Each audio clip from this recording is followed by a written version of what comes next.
लाची सहने तज के आँच चाहे तो बिचा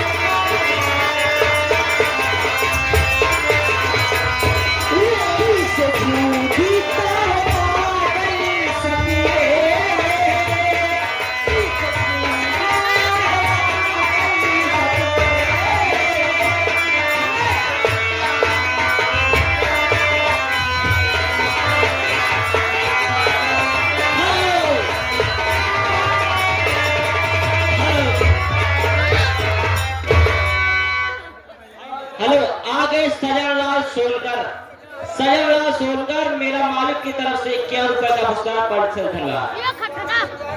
क्या मिल गया? मिल गया?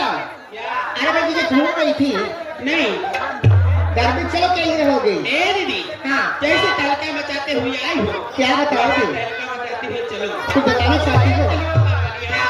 ए मैं सारा को बहुत मालूम सुना कर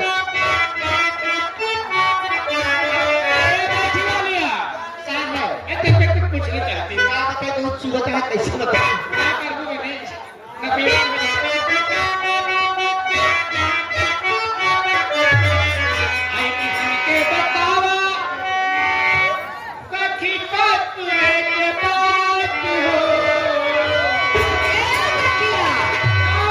जो तुम पूछना चाहती हो वो तो बहुत पीछे छोड़ा है, लेकिन तुम लोग बता दूंगी।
तू बता।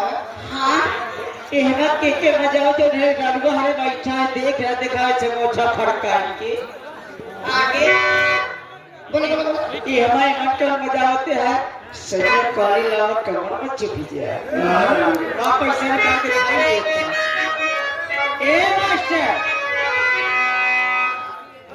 हेलो आगे पता की डांस देख के शुभम पासी भीटा के निवासी 11 रुपए का इनाम पॉलिस से ठगा ए